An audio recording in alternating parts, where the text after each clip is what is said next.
all that stuff. And then after I read all those books, the next row over was the Loch Ness Monster and Bigfoot and UFOs. And yeah, so that's where I first found it as a kid when I was about 7, 8 years old, reading the books, and that my grandmother would let me take a stack home every night. And I'd have like, a Bigfoot book, a Frankenstein book, a Wolfman book, and a Loch Ness Monster book. Which one was your favorite when you were little? That and my mom.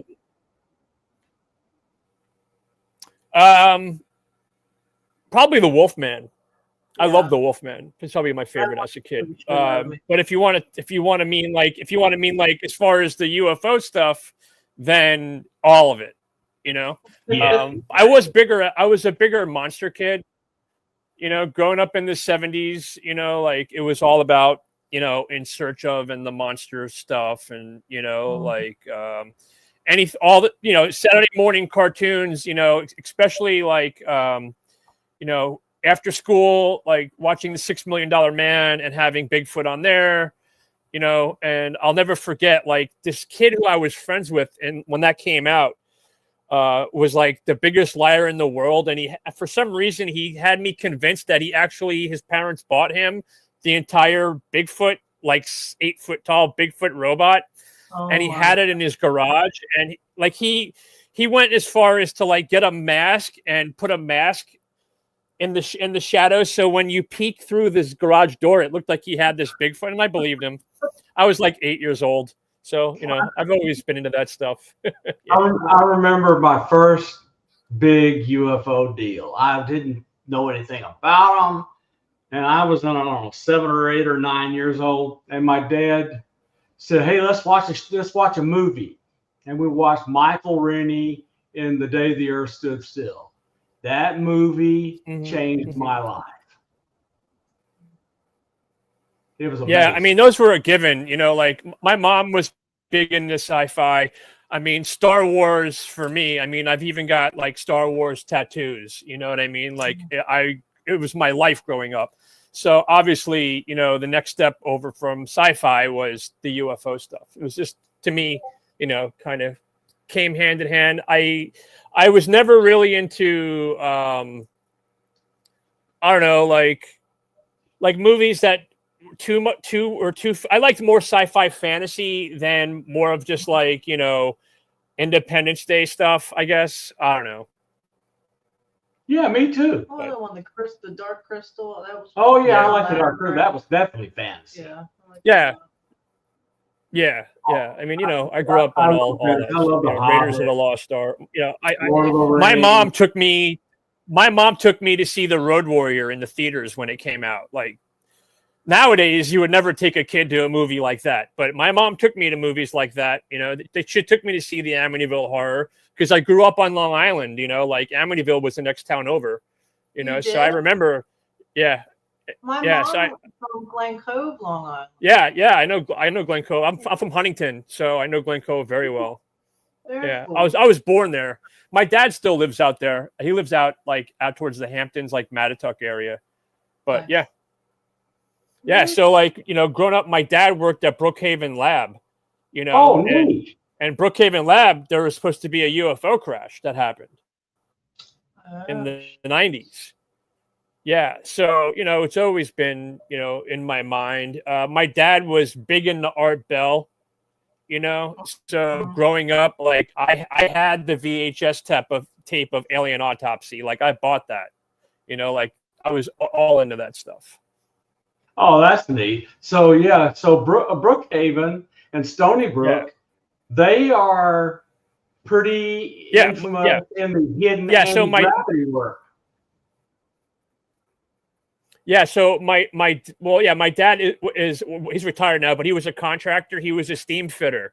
So a lot of his contracts, the stuff that he bid on was all government stuff. So like hospitals, I worked on friggin' Plum Island, dude. I worked on Plum Island for a summer, which is pretty crazy. Plum Island is a biolab. I had to go through all the decontamination stuff, and I had to take a private ferry to work every day. My dad put in all the HEPA filters on the island. I was just reading Conspiracies about Plum Island recently. That's good. I didn't even know it existed, honestly. I had no clue.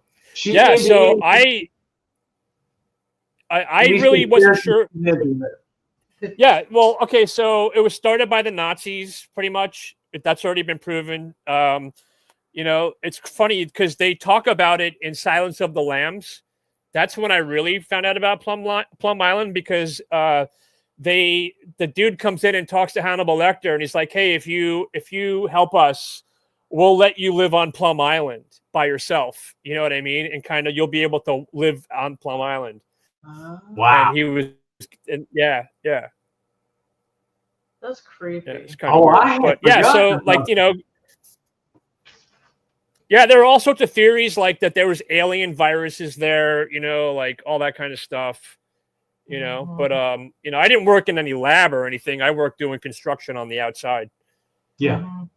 But my brother, my older brother, my older brother though, he had to work in a section of the lab, so he had to do all that stuff where he had to wear the suit and the decontamination, all that stuff. Yeah, and I'm like, there's no way I'm going in there, you know. Oh my god. Yeah, I mean, look, a lot of people don't understand how important Brookhaven is to the space program, because they do all sorts of testing for radiation hardness of satellite components. It does all sorts of stuff in addition to this. I think they have like a small particle accelerator there. They do, yeah. Do they? Yeah. The Lewis Witten was the anti-gravity guy. He went to faculty at Stony Brook and worked at Brookhaven and went totally dark and never talked about gravity after the 1950s.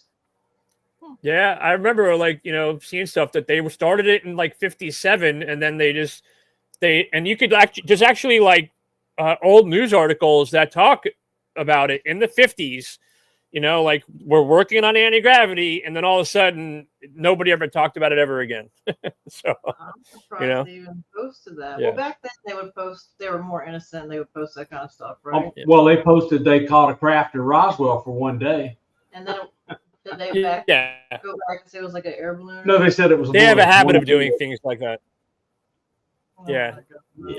All right. So anyway, yeah. So the way that I got into the UFO stuff, what I do now is that so I was in the music business for a long time, and then, you know, after downloading started and the music business went to shit, I started booking Comic-Cons. I started working with an agency. I had an agency where we booked actors internationally on all the Comic-Cons, right? Ooh. So I would travel with them, you know, go wherever. And then, so one day I get a call from my partner, and she's like, "Hey, so one of our clients called, and he's got a friend who's a writer, and he's creating this new show, and we might work with them." And I was like, "Oh, what's the show called?" And she's like, "Oh, it's called Project Blue Book," right? And that's when I was like, "Holy crap, they're doing a Project Blue Book show?" You know, and she was like, "Well, what is that?" You know, she had no idea, you know, like what it was or anything. And then I told her, you know, and I'm like, anything to do with this guy, I want to work with him. You know, I want to learn everything about the show. So, and it was David O'Leary. Yeah. And then David wanted to try maybe do some UFO conferences to promote the show. So him and I went to Lorian's conference. I think it was in 2018. It was in Laughlin. And that's like where I met George Knapp and Jeremy Corbell and, you know, all the Nimitz guys. So what happened was, while I was there, I met Kevin Day, and David and I, you know, met all those guys. It was the whole group was there. It was like PJ Hughes, Gary Voorhees, you know, I think Dave Beatty was even there. Kevin Day, Jason Turner. And David and I sat down with Kevin Day, and we talked for like a couple of hours at least. And at the end of it, Kevin Day was like, "Hey, you know, since you have like a background with this stuff, you know, he was getting a lot of requests for media, you know, for interviews. And he's like, can you help me with that? You know, can you help me kind of field through and only do the ones that you think are whatever, blah, blah, blah." So, you know, nicest guy in the world, and he's a vet. What was I going to do? Say no, you know? So I started working kind of like as an agent for the Nimitz guys. So like booking their TV stuff, you know, talking to producers, all that kind of, you know, whatever. And eventually I started getting asked to be a consultant because, you know, the producers found out like not only did I know the people, but I know the subject, you know, like I'm not just a dabbler, I'm like obsessed with it. It's all I do 24/7. So that got me hired as a consultant for like the J.J. Abrams thing. And I did a TMZ. I did the first TMZ special. You know, I've been involved with, you know, like Expedition X, a lot of Discovery Channel stuff, the Steven Spielberg series, you know, so Wow. by consulting on that, now I've been asked to actually create shows. And what I'm doing now is developing shows So and producing. the Spielberg Taken or something else? No. The Encounters. Got it. Oh, got it. Encounters. Yeah. The one that was on Netflix. Yeah. Yeah. How well did you get along with J.J. Abrams in doing that show? How did I get along with? Is that what you're asking? Yeah, that show was. Oh, I never talked to J.J. Abrams. I never talked to him ever. I never met him. He probably doesn't even know who I am. You know what I mean? I worked for the. Yeah, that show was not positive, and I couldn't imagine you being quiet about a negative show. It was weird. So I brought on like all the Nimitz guys. I brought Diana Pasulka, and who else? I think that was really it. And I did some research for them about the ranch. It was weird because they did like one episode pro aliens, one episode like it's a hoax, and then another episode kind of pro, and then another episode like is it real? And I think a lot that had to do with that show was they ended up switching showrunners, the head producer halfway through. So like I started working, I had one boss, and then all of a sudden he's gone and I have another one. And I'm like, okay, whatever, something happened, you know? Right. So I mean, yeah, so I only do what I do, and then like everybody else, I don't see the edit until it's done. So, you know what I mean? You know, and I'm not going in there and like trying to debunk anything. I'm just presenting evidence that whatever is given to me, you know? Sure. So, unfortunately, he's a great director. What's that? I'm sorry you didn't get to meet him because he's a great director. Yeah, you know, I wish I did. You know, same thing. You know, when I helped out with the Spielberg thing, and it's not like I ever talked to Steven Spielberg. You know, an interesting fact about the J.J. Abrams thing that nobody really knows about. It's not that big of a deal. But the production company that I ended up working with at the end was owned by Colin Hanks. No, really? Yeah, Tom Hanks' son. So he was involved with that. Yeah. Boy, Tom Hanks is like my favorite actor ever. Yeah. And the movie Big. Yeah, so that's how I got into the UFO, you know. And then, you know, we did a Terror in the Sky, and then, you know, after that, you know, I kind of stopped the agent thing and just started producing. You know, I have I think 4 different things in development right now. 2 of them are scripted, and 2 of them are, you know, documentary series right now that I'm involved with. The script, I can talk about one of the scripted ones, which is it's called Shadow State, and it's kind of like the X-Files meets Jason Bourne. Oh my God! Very yeah, cool. so and it takes place about what's happening. It's kind of like Project Blue Book in a way, but about what's happening now. So the character is kind of based off of like Ross Coulthart kind of guy, where he's an investigative journalist and he finds out what's going on, type of stuff. Hey, Wes. And actually, I have the consultants that I brought on are Ross Coulthart, Jesse Marcel III, Paul Hynek, Rick Doty. George Knapp was originally, but he just got too busy and he's got way other stuff going on. So it was just too much. So he kind of had to back away for now. But yeah, that's amazing. And we've got like the special effects team that did Lord of the Rings. That company is yeah. Wow. So right now, we're just trying to find an agent for it, and we've gone through a couple of directors already, but now we're looking for another one. We actually met with David O'Leary about working on this. Him and his partner Sean, I think his name's Sean, but they were too busy at the time. Yeah, but yeah, it's pretty. So pretty the cool. Jason Bourne part hinting that it's about a super soldier? No, just the action, like spy stuff. You know what I mean? It's like it's the X-Files, but more action, right? Yeah. More, yeah. And well, I'm pushing for it to be more of like for the high strangeness and for more of like an interdimensional thing than space aliens. I'm trying to have it where that'll be that makes. Well, I mean, look, sense. that is the truth that's coming out now with Skywatcher and all these experiencers moving to the fore, because the people in government, they're going to tell us nothing. We're not going to see nuts and bolts that's hidden at Lockheed Martin and Northrop Grumman. We're not going to see it. Yeah. Okay, so I know it's all about I want to know. So, can you talk about some? How about let's talk about the video that you sent us. You want to do that? Yeah, sure. You ready for that? I would like to see it. All right.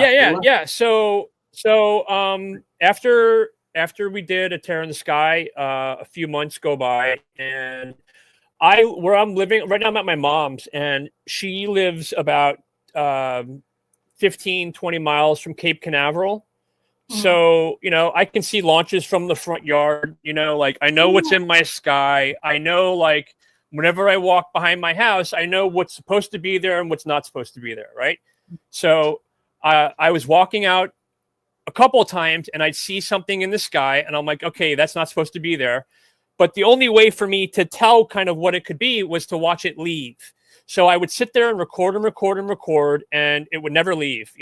I'd walk in the house, walk out, and it would be gone, right? I could never capture it on camera leaving, so I could never tell, is it a satellite? Is it this? Is it that? So one night I walk out to walk the dog. I see a light in the sky above my neighbor's house. I go back in the house. I'm like, hey, Mom, come out here. And she's like, well, if it's aliens, I'm not coming out. Okay. And I'm like, well, it's not aliens, but there's something in the sky. So she comes out and I start filming, and this is what I filmed. Okay. All right. Well, tell me, just play it all the way through. Full screen? No, this yeah. So let me just. So hang on. Then there's actually two parts, right? And what happened was, okay, so let's play this, and then I'll explain the second part. All right, great. Which I'll have to send it to you. Okay, no problem.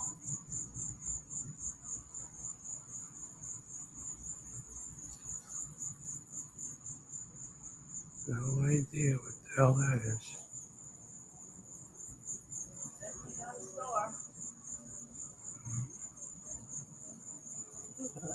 We're gonna get brighter.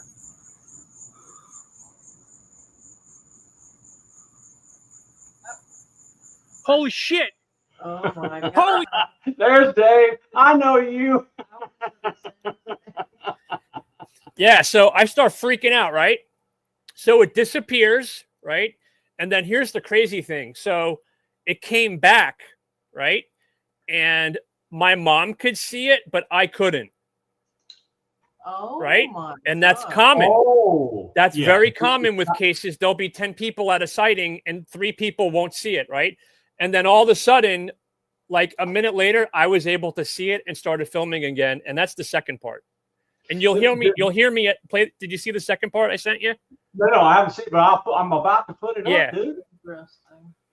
And that's when it comes back and my mom can see it, but I can't. Wow.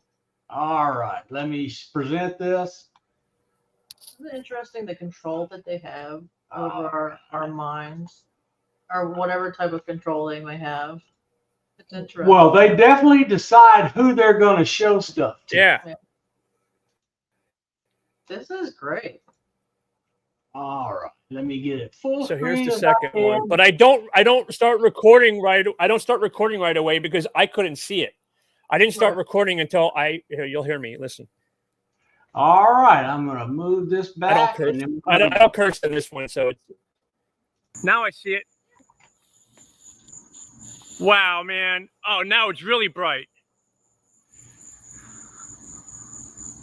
Going again. There it goes. Maybe it's behind the clouds. So you heard me say, now I see it, right? Yep. Okay.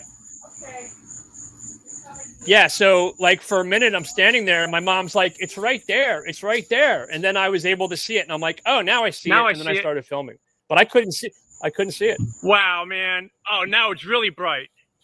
Oh, that's great, Dave.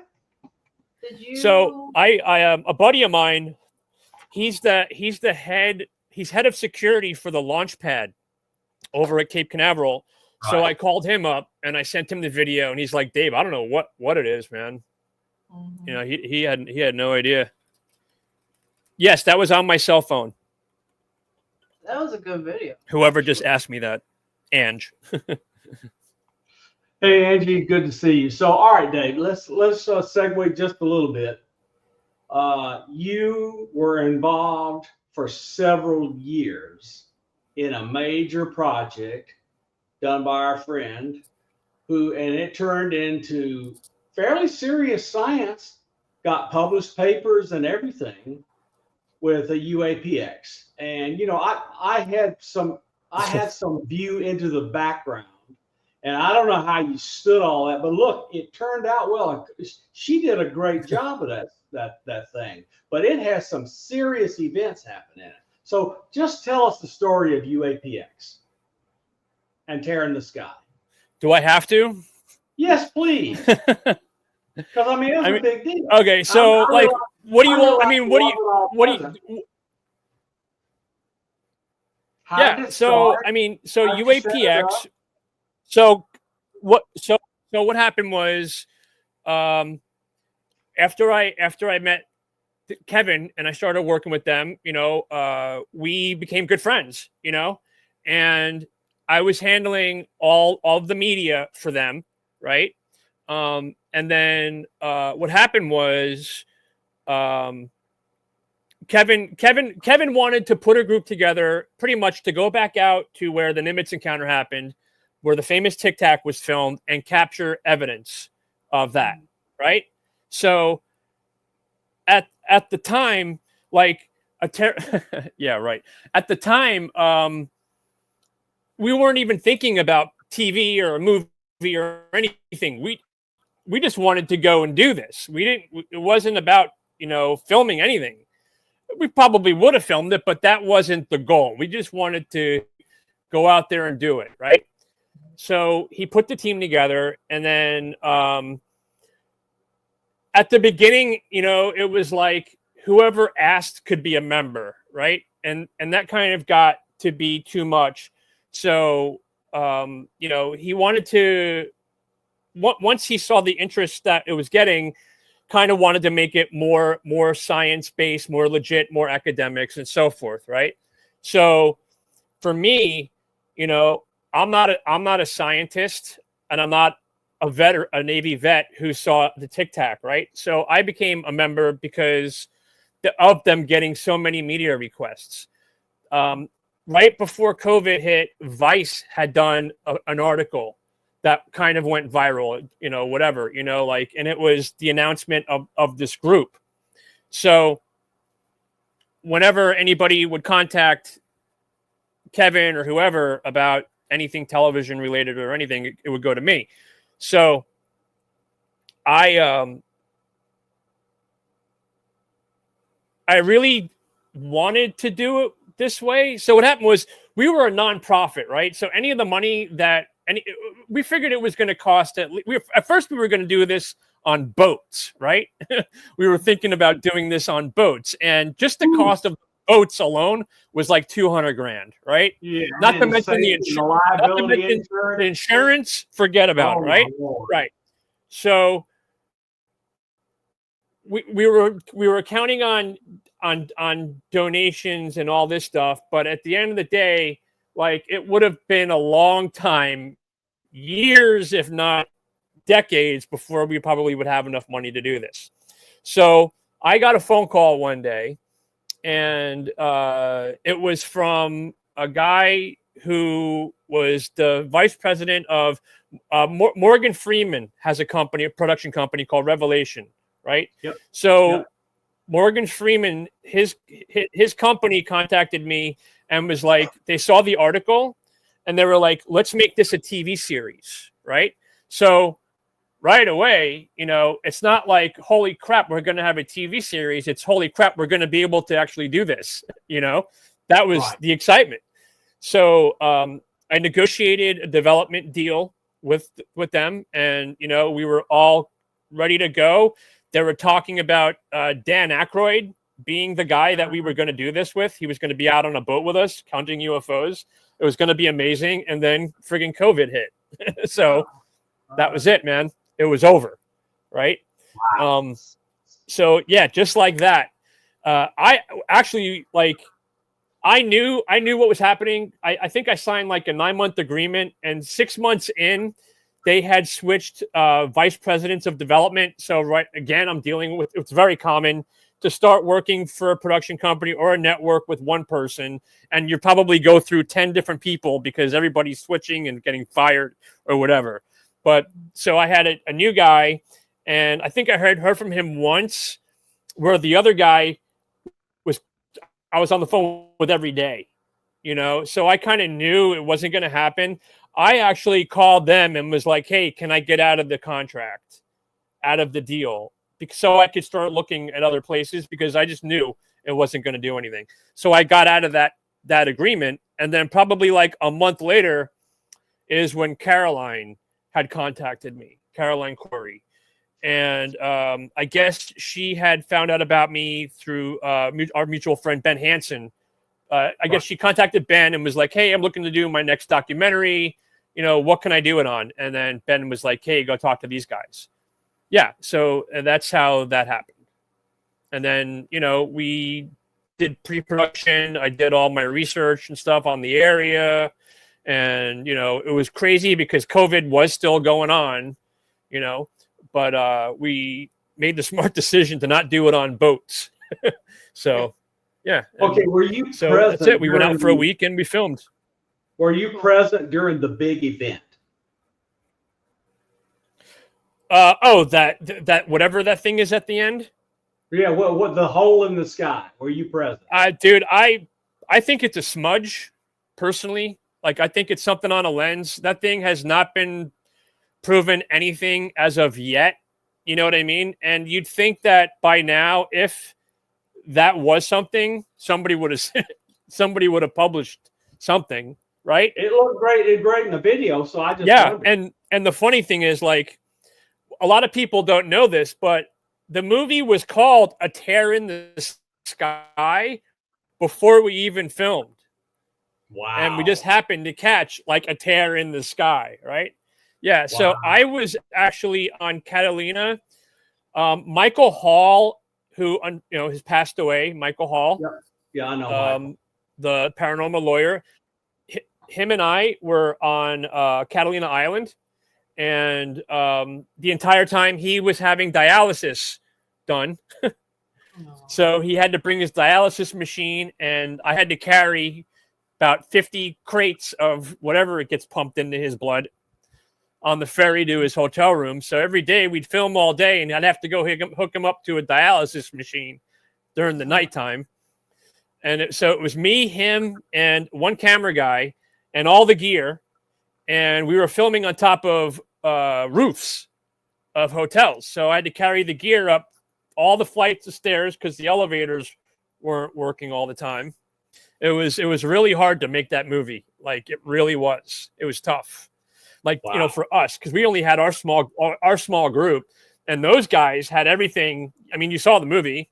You saw what we had, and then you saw all the stuff that they had where they were, But it was, I look back at it, and it was fun. It was cool. That's where I met Chrissy Newton. She came out. She filmed with us for a while, Yep. Yeah. So like most of the night vision that you see, I filmed that.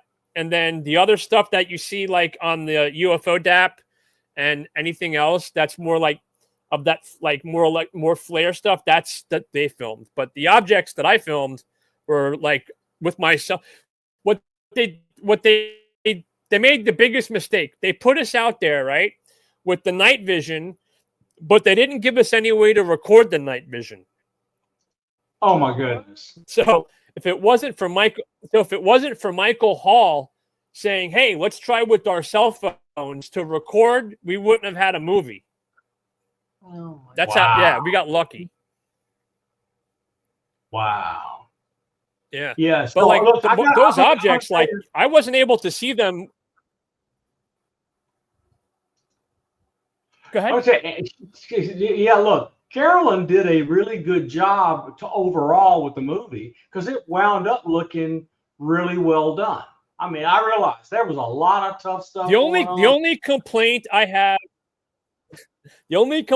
have, and that I get from a lot of people is she put herself in it too much, right? Like I think like if she would have been there during the investigation, cool, but she really made herself like more of a narrator when you've got William Shatner and you've got Michio Kaku. I just think it was too much. And that's the biggest complaint that I have. Other than that, like, thank God for editing, because when I went home, I didn't think we had anything, man.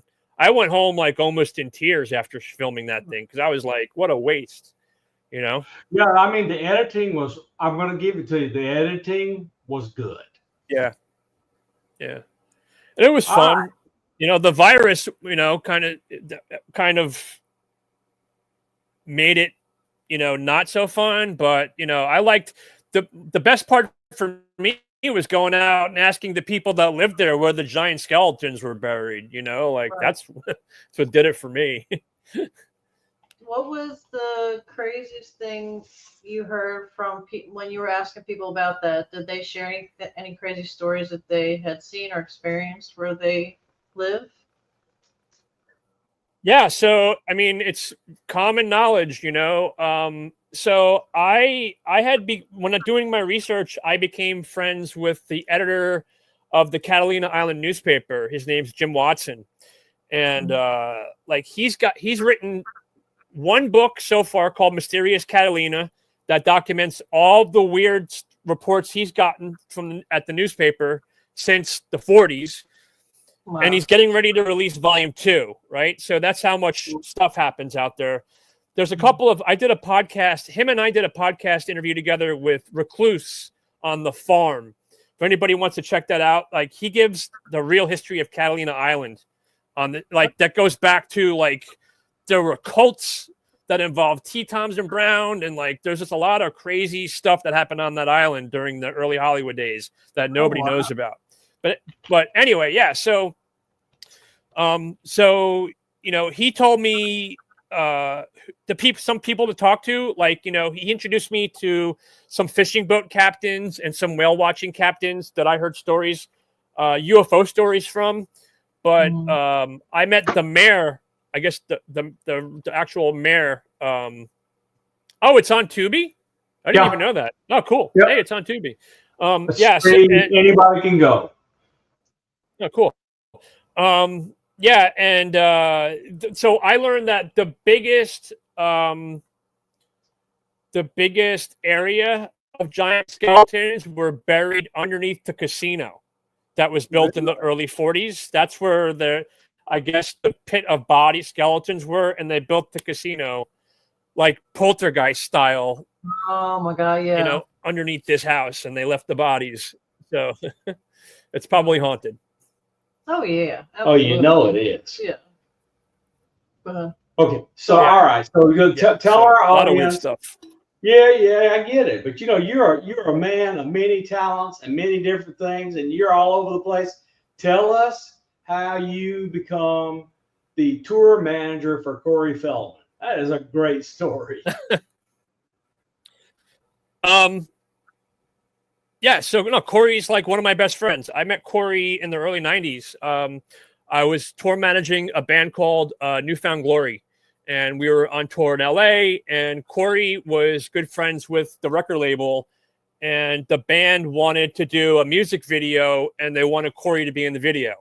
So I met him back then. We went bowling and hung out together, and Corey had a band. And while I was there, it's funny because I actually quit the tour while Corey was there. And I'm like, I'm out of here. And Corey made a joke like, oh, maybe you could tour manage my band. And I was like, yeah, haha, yeah, right. And I left. And then, years later, I'm in Vegas and I ran into him, and if I've known him probably about 20 something years, at least. I used to live with Corey. He had a house, his old house in the valley. And I was living with my girlfriend at the time, and we broke up. And then I moved in with Corey. And then, like I said, he's got a band, and I took over all the band stuff, touring and, the bookings and that kind of stuff.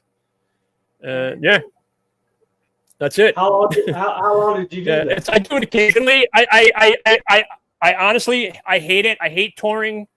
Like, especially with him, all we do is fight. People think we're married when we're on tour, like, because it's nonstop bickering. You know what I mean? Yeah. So I only do it like if he really needs me. You know what I mean? Like if he's stuck and he's like, my guy backed out, our tour leaves tomorrow, I need you, I'll do it. Otherwise, I'm not calling him going, hey, are we going? Like I hate it. I really do. It's a lot of hard work, and I'm too old for it. It's a lot of work. All right, old man, tell us what you're doing right now. Besides the one you already told us about. So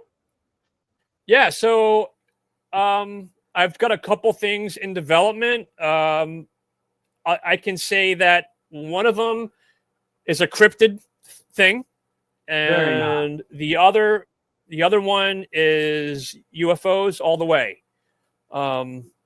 Hopefully, we'll be getting a season 2 of Alien Encounters. We still don't know yet. That's the Discovery Channel series. Yeah. Waiting on that. And yeah, nothing new. Well, I mean, I helped out with George Knapp's show, but I didn't really do a lot on that one. So yeah, I'm just waiting. I mean, everything I'm doing, it's development, and I can't talk about it. Yeah. So did you were you on set at all, or are you in the background on Knapp? Oh, so I helped them out with the Beatrice episode and the Tom King episodes. Oh yeah, I was wondering if you met Michael Herrera. No, I didn't. Yeah, I didn't. But I mean, I obviously I knew all about it and knew who he was and everything. Of course. Yeah. All right. So, yeah. So you know how it usually goes in UFOs. A handful of people know everything, and they sit on their hands and they say nothing. And the reason they do that is if they don't say nothing, they never get told stuff again. So, like I knew about Jason Sands. I knew about all of that. So you just got to be waitful. Yeah, that's I mean, like obviously, like figure that show just came out and they started filming almost probably 2 years ago, year and a half ago. You know what I mean? So that's how long I knew about it before it even, you know what I mean? Like all about, you know what I'm saying? And he wasn't the only one. Like there were other people that they were talking to that I know about as well. You know what I mean? So, seeing this stuff, it's like everybody's catching up, Yeah, well, they are, but a lot of people sense. don't know how many whistleblowers are waiting in the wings. And I heard that, I don't even know if I can say this or if I should say this. Well, don't name any names. No, it's not that. No, I'm not going to say it. Sorry, man. But that's okay. It doesn't matter. Yeah. I mean, we got over 200 people. No, I'm not gonna. Unfortunately, I'm gonna be that guy. I'll tell you off camera. Okay, all right. You know, like yeah. I mean, you know me. I'm not going to tell It's anybody. It's nothing major. I just don't want anybody to get burned or anything. You know what I mean? No, I mean, my look, job. I take my job seriously. You know. I aggravate the crap out of people because I knew the details behind Chris Bledsoe's prediction for 4.5 years without outing him. You know, you can't burn. It's funny that you mentioned that, because today I was thinking to myself, he had to have told Bob. He had to have, because if it was me, I know. And I was talking to somebody about that, and they were like, you should ask him. And I'm like, no, I'm not going to ask him, but if he brings it up, cool. You know what I mean? Yeah, but that was something that I brought up today. Right.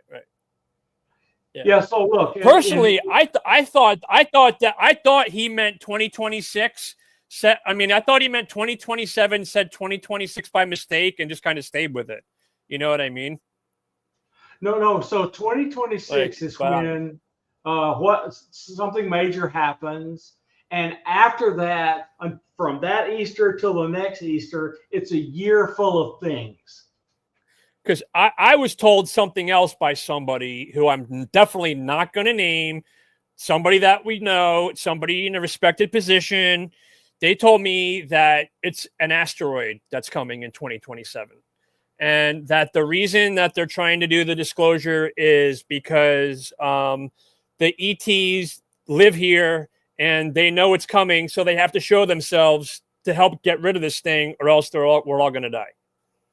That's why they're trying to do disclosure, because they're going to share their technology to help us, whatever, get away from this thing, or blow it out of the sky, or that's as good a narrative as any. I mean, look, it's good to have friends. And I heard, and it's crazy because I was told this. Sorry to cut you off. I was told this before John Ramirez ever came forward and said anything about 2027. So it's weird. It was weird to me when I'm like, oh, here we go. You know? Well, I think the things that go on 2026 until 2027 is so we don't lose our minds. They show themselves for a year and a half or so to get us used to them.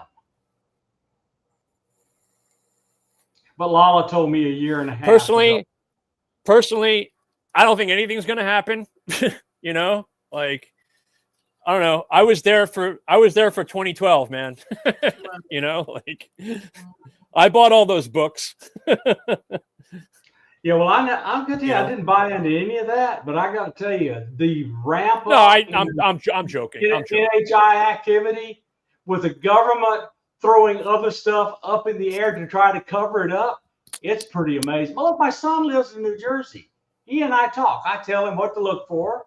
He goes out and he looks for it. He sees it, flies over his house, and then the government floods the zone with crap to cover it up.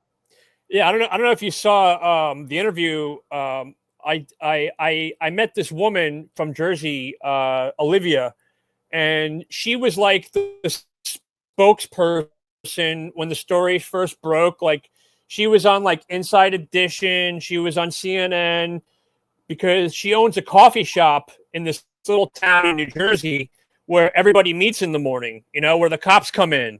And, you know, and like, so when the journalist went to Jersey to report on the story, they met her in a coffee shop. Plus, she happens to be former Miss New Jersey. So I guess you could guess why they probably chose her to be the person. Right. But she, you know, and she grew up there. She knows all the cops. All the cops go there in the morning to get their coffee. She talks to them. It's like the water cooler. It's the town water cooler, right? Yeah. And so we did like a 2-hour interview with her for my buddy Pavel's podcast. And, you know, we asked her, you know, like every question you could possibly ask her, you know, but I think the questions that really showed, you know, kind of what could be going on was like, you know, she said, this is all farm country. There's nothing out there, right? Literally nothing out there. If there is something out there, it's got to be underground, right? So That was one thing, because all the local cops have been driving all over, like there's nothing out there. So I was like, well, maybe it's something like, if these are others, maybe it's something to do with geology. Maybe there's some type of mineral underground, like the quartz stuff that they have under Sedona or under Kentucky, where these things. Thank you. I am the best. No, I'm joking.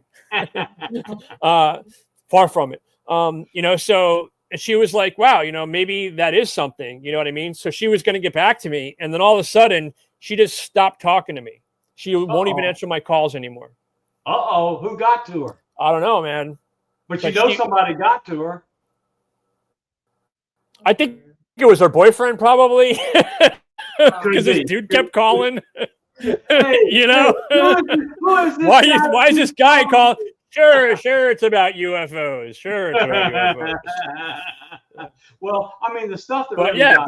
But unfortunately, but she was gonna look into, are there any rare minerals underneath this town, and unfortunately, yeah.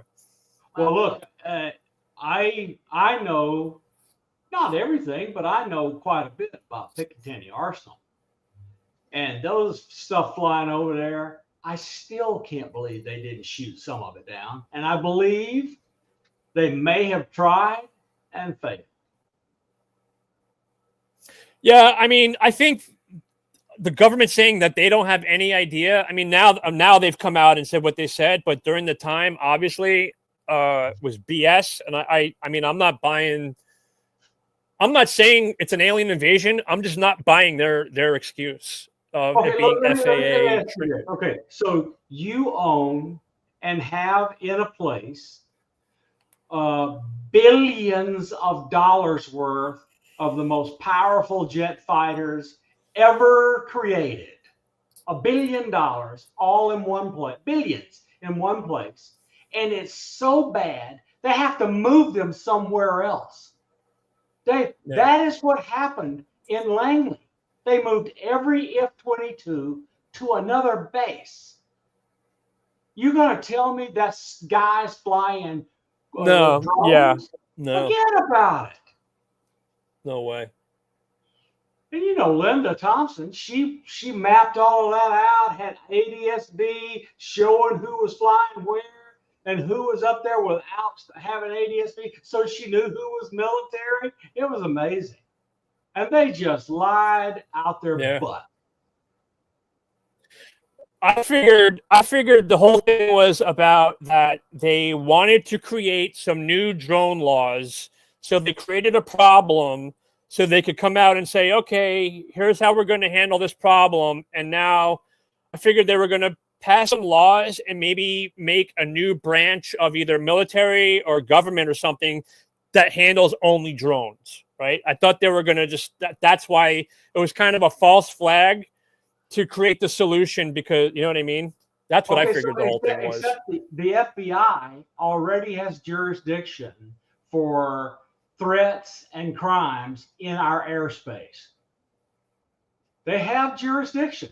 They only if it's an external invader or we're going to be overwhelmed, then the Air Force is invoked. Until then, the investigative body is the FBI. We don't need anybody. I asked Ron Pandolfi about the drones. He goes, "Drones? What drones? That's fake news." That's exactly. It's fake news. We're sitting there arguing with Jack Sarfati, and all of us are in the Jack Sarfati group are busting Pandolfi's bottom, and he's just blowing us off with bullshit. It's fake news. Okay. So I sent them an article from like CNN. Okay, Ron, it's fake news. So here's the fake news. No, none of this stuff is real. Oh, it's a bunch of crap. And yet he is married to a hybrid princess from some star system. I mean, what is with this story? The princess in the portal. Oh my goodness gracious. And he might know about the portal in Bermuda or whatever, for all I know, because he was way up there in the CIA. So, supposedly he still is. I don't know. once you're associated, you're never really totally free. I mean, you're not free from your obligations for the rest of your life. Oh no, never, no way, man, no way. And that's what worries me about all these other guys that people seem to forget. You know? Yeah, I have 30 years of things. I could talk about 1 month total of. 30 years. I can't talk about any of it. Yeah. And they got pissed they got pissed, Dave, when I told them that I told that I was on the Hampton and we heard a USO. Well, of course. They don't want people saying those things unless they want them said. Yep. You know? Well, what can I say? It doesn't matter. Stuff's coming out now. And the thing I'm really happy about, and I do mean really happy, is Tim Gallaudet and other people and Richard Dolan writing over 1,000 pages on USOs, all coming out. If you want to see probably the best documentary on USOs, I'll send it to you. It's a Russian documentary from, I think it's the early 90s. The Russians call them croakers, the kavakers they call them, because they say it underwater they sound like croaking frogs. But it's a Russian documentary all about USOs. It's all about during the Cold War when all these submarine captains in Russia thought they were secret U.S. technology, and of course the U.S. thought they were secret Russian technology. And it's all subtitles, but it's frigging amazing documentary. Well, please send it to me, because look, I already know it's real. So on the Hampton, the thing you really don't talk about much is anything to do with detection technology. But just here's the right. That's the same thing with the senior master chief comes out of sonar. He says, "Captain, we've got this," and you could hear the croaking. Not only that, he said the speed, and it was hundreds of knots, and it was close. And if anything that was normal, physical from Earth had gone by us in the water at that speed, we would have been rolled over 9 times because of the energy that would be released. This is crazy. That's what Mark D'Antonio saw too on the sub. Yeah, both of us saw nearly exactly. But look, I talked to Tim Gallaudet at a conference in New York. He and I compared notes. He did this, I did that. I've been on the Blue Ridge and the Hampton and so forth. I like going out with the Navy. Anyway, we agreed in front of others at that conference that if a naval vessel goes out into blue water, deep water, 100% of them have an experience. 100%. Wow. That's a scary thought. Well, now you know why the Navy is really anxious to get answers. Dude, if you had seen what blocked a typhoon and all of its rain off the USS Blue Ridge, which is the flagship of the 7th Fleet, like I did with my own 2 eyes, you would go, yeah, the Navy better worry. Well, personally, like I'm convinced 100% that these things live underwater and they've probably always been there. There's no place to hide something that big. Right.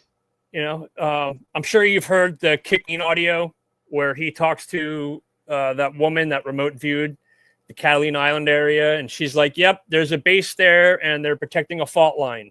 Right. And then just recently, I heard something about underwater earthquake in that area, and it just makes sense because they're always buzzing nuclear sites, right? They've made their presence known mainly. I mean, yeah, they've been around forever, but after the bombs went off. And they're also giving kids, like the Zimbabwe kids, visions of the Earth being destroyed, right? So why would they, why would they care so much? They care so much because they live here, right? That's why they're telling people to stop what you're doing. If they live someplace else, why would they give a crap, right? They could just leave. But because look, they're here. This is why my cousin's amazing. She gets stuff. I mean, she lives at home, does research, and she finds out more than 90% of other people. What can I say? She's amazing. Mm. All right, Dave. Tell people how to get in touch with you. Or do you have a contact that people can write to you if they Hey, want look, to? it's Croakers. I just said that. Yep, exactly. Yeah. Well, this guy definitely knows something. Yeah. So, yeah. That's my Twitter at David H. Altman. I think it's on there. Maybe. There you go. And I'm on there, Facebook, all over. Easy to find. Dave, thank you for coming on. It was much appreciated. Thank you for having me. No. I appreciate want it. to do it again. So Lyle and I will work it out to do it again, and we'll talk about other topics. And he'll let me talk. Yeah, and then I'll let her. Do you guys have a show tomorrow? Do you have a show tomorrow? Yeah. Do you guys have a show tomorrow night? Yeah, Brian sings. Oh, okay. Yeah. Then I'm not going to plug my. All right. I was going to plug my other interview, but I'm not going to. No. Go ahead, What time Brian, is now. yours at?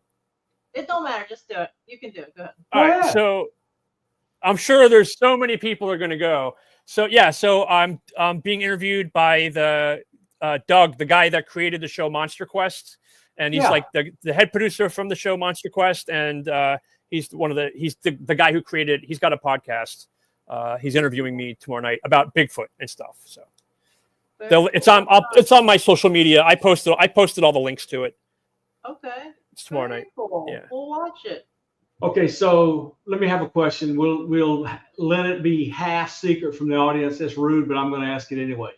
Yeah. How is our technical imaging video night vision genius doing? Who, Mason? Yeah. He's doing great. I talk to him like almost every day. Oh, good. Tell Dave I said hello. Yeah, he's made a few more trips out to Utah to visit our buddies in Utah. Oh yeah. Oh no, I've seen him on the show. So I'm sure they barely. Yeah, no, he's but he's on the show. Yeah, it's funny. You know, I helped set that up, and he was supposed to do one episode, and now he's like almost a regular on there. He's going out there all the time now. You know, so well, he's gone back out. So I'm sure that'll be. He and they would get along because he doesn't have. They don't have the snooty factor that scientists that are used to multi-million-dollar equipment have. Yeah, they're putting stuff together on their own and doing it their way. Yeah, he's got some crazy new inventions. You know, like pretty much like any new show that I'm developing, if I'm doing like any type of actual boots on the ground stuff, he's who I call first. You know what I mean? Dave Mason. He's the go-to guy. Him and Tom King. It's been great. Hang around, and we'll talk after we do the outro. Thank you so much for coming on. And next time, thanks for having me. Next time, I promise my beautiful girlfriend can actually talk. We know who the boss is anyway, man. She's the boss. She is. Bullshit.